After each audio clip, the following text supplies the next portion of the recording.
where you're uploading to will not accept something because it's too slow. And if you get, because at times we'll go down to 2 or 3 frames a second. That's how slow it can get, because the servers are basically, they figure that you're not paying for this, so they slow you down. And it basically causes us to have to go back and retry and retry and retry. Well, I guess all those people that are downloading movies. Yeah, downloading. It's done basically to hit the downloaders. It more really than uploading. screws you up. But try uploading high def when you know that you have a problem uploading the Windows media files. Yeah. I mean, that's the nightmare. I mean, you want to spend, you're already spending 3 or 4 hours with a high def thing. You want to spend 24 hours of your time every day uploading high def. I know. So, but no, that's the problem. It's just, he liked, I mean, he said he was a proponent of high def. He said this, no matter what anybody he told us then, he said they'll tell you that we've got 68% broadband coverage in this country. And if BS was out right now, BS would have been, because he basically, that's how he referred to it, as bull. Well, online coverage, because part of it is when you're uploading videos, it's not like checking your email on your BlackBerry. Okay? You need the volume, you need the speed, and you need a constant connection. Yeah, and connections.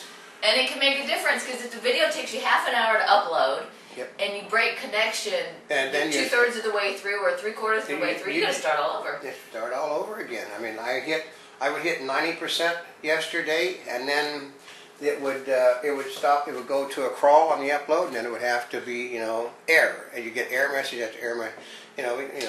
But this is how it is. And I think part of the challenge is like when people in offices, they went to fax machines, then they didn't have the mail, then people started thinking, I can fax it to them, they'll have it instantaneously, and they expected shorter respond times.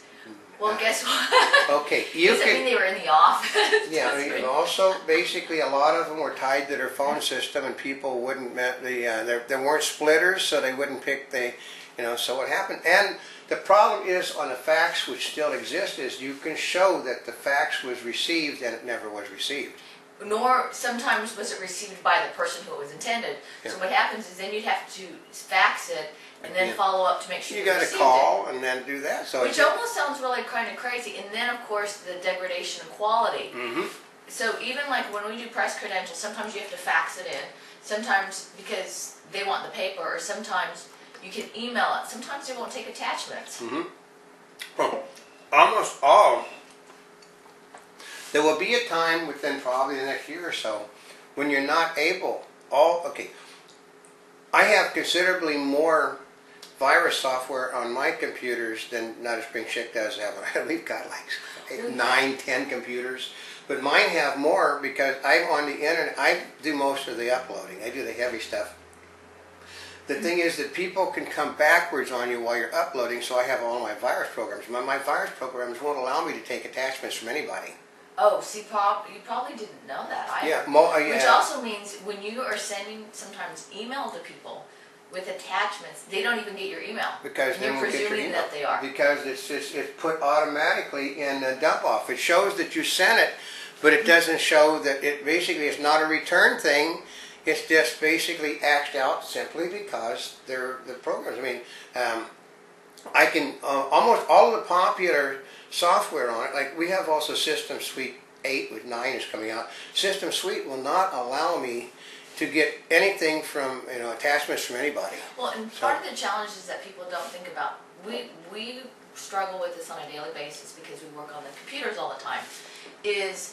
There are some computers that we have that do not get on the internet at all. We don't have as much software. Right. And part of it is intended is to keep it more pure, so you don't have to worry about viruses, because one of the things is, if it takes your computer down, most of you probably know what a pain it is. Yep. But if we've got archival stuff that's one of a kind, before it's burned off, because here's the trap that a lot of people fall into with their computers, is they put it on the computer, they think it's always there, and then their hard drive crashes, they lose all the data, or they have to pay to recover it. Yeah. Paying for recovery can cost you like $500, $600, $700, $800, $1,000. Right. I've paid for that before. Yep. It's quite expensive. So I mean, that's why we've got one computer that is ungodly large in size that gets connected to the internet one time a month.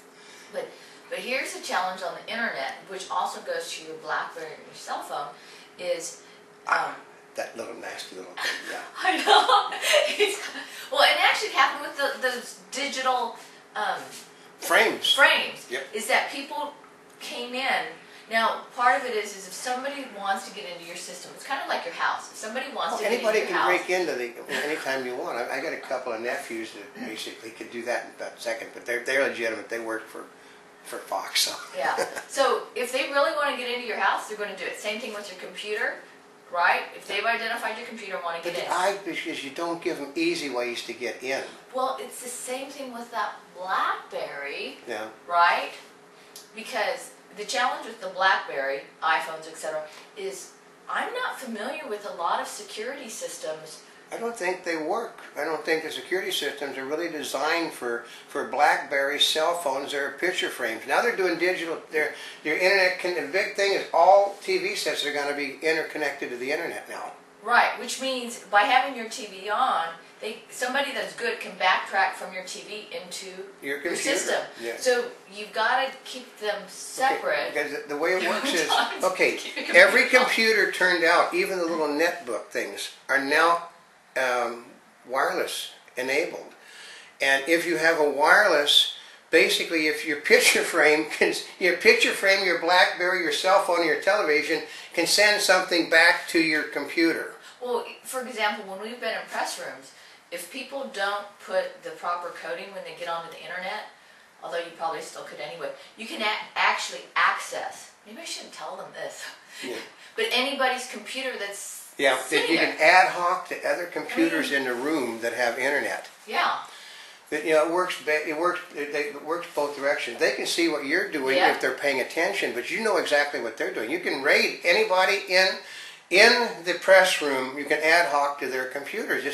They give you that sit there. You go on the side. Okay, ad hoc. And you just push the button and it connects up. I know. And there's no complication to it. It just connects. So that relates to not only, of course, videos, address books, but I've seen, for example, companies where a company laptop got stolen. Well, you've heard it on the news, right? A government laptop got stolen that had all this personal financial data. Yeah, but they don't even have to steal them anymore. I mean, I know. Okay, a lot of the football teams put playbooks on DVDs now for the players to watch. And what happened was, I know, this is just sort of, it's basically you can't tell which team, but one of the teams, while the guy was sitting there let's say he was sitting at a food court going over the playbook, and somebody in the food court basically raided the playbook off his computer while he's going over it. That's what happens. This is the danger. That's the danger. I mean, it goes back to talking in public places about personal information or corporate information that other people could overhear. But that BlackBerry, that's the reason they were so concerned about Obama. The president's having personal cell phones, BlackBerries. Okay, the example is the other day he used his thing to call a New York Times reporter and didn't realize that everything that he was doing was public. Well, he's calling on his cell phone. That's the trick, because they're sitting there grabbing everything. But see, that's not only everything that is on the BlackBerry was then subject to being grabbed by the people that were monitoring his cell phone call. Everything, his address book, which means everybody that he knows, their personal numbers probably belong to somebody else now. They've warned him about that. It's just, there is no... Which is the reason why they haven't wanted him to have one in the first place. Yeah, because you make, everything that you do becomes public to the world. So, but and it's not just because of watching some movie like Burn Notice. Yeah, see, but in a sense, you're getting right now the lecture that we would have been giving at the NAB if we'd actually taken it. No, just kind of it's got to do with the fact that I get pissed about the fact that you've got say Channel 19 in Los Angeles is basically a little tiny station. They can come to the NAB and cover it as press.